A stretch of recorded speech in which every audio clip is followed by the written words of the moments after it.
അസമിൽ നിന്നൊരു ഭൂചലനത്തിന്റെ വാർത്ത വിനീത വിജി അറിയിക്കുന്നുണ്ട്. നമുക്ക് വിനീതയോട് ചോദിക്കാം. വിനീത, ഗുഡ് മോർണിംഗ്. ഇപ്പോൾ ഇതുപോലെ ഭൂചലനം കഴിഞ്ഞ 2 ദിവസം മുമ്പും പലയിടങ്ങളിലും റിപ്പോർട്ട് ചെയ്തിരുന്നു. ഇതിപ്പം റിക്ടർ സ്കെയിലിൽ 5 തീവ്രതയാണ് രേഖപ്പെടുത്തിയത് മനസ്സിലാക്കുന്നു. അപ്പോൾ മോഡറേറ്റ് വിഭാഗത്തിൽ വരുന്ന ഒരു ഭൂചലനമാണ്.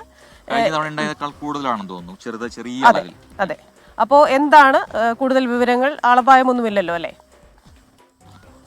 Good morning Christina.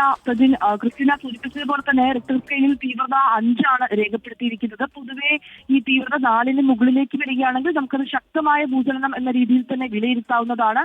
അങ്ങനെ നോക്കുമ്പോൾ അസമിൽ ശക്തമായ ഭൂചലനം തന്നെയാണ് ഉണ്ടായിരിക്കുന്നത്. പുലർച്ചെയാണ് ഈ ഭൂചലനം ഉണ്ടായിരിക്കുന്നത്. 2:25 മൊറീഗാവ് എന്ന് പറയുന്ന ജില്ലയിലാണ് ഈ ഭൂചലനം അനുഭവപ്പെട്ടിരിക്കുന്നത്. നിലവിൽ ഇതിന്റെ പ്രഭവ കേന്ദ്രമോ അല്ലെങ്കിൽ ഇത് എത്ര കിലോമീറ്റർ ദൂരപരിധിയാണെന്നുള്ള കാര്യങ്ങളിലൊക്കെ തന്നെ നമുക്കിനി സീസ്മോളജിയിൽ നിന്നൊക്കെ തന്നെ സംബന്ധിച്ചുള്ള റിപ്പോർട്ടുകൾ കൂടി ലഭ്യമാകേണ്ടതായിട്ടുണ്ട്.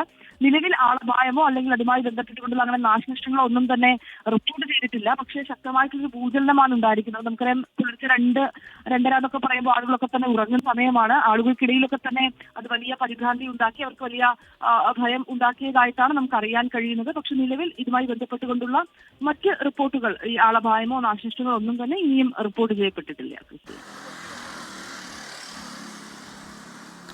ശരി, വിനീത വിജിയാണ് ഡൽഹിയിൽ നിന്ന് അതിന്റെ കൂടുതൽ വിവരങ്ങൾ നൽകിയത്. അങ്ങനെ ആളപായമില്ല എന്നൊക്കെയുള്ളത് ആശ്വാസ വാർത്തയാകുന്നുണ്ട്.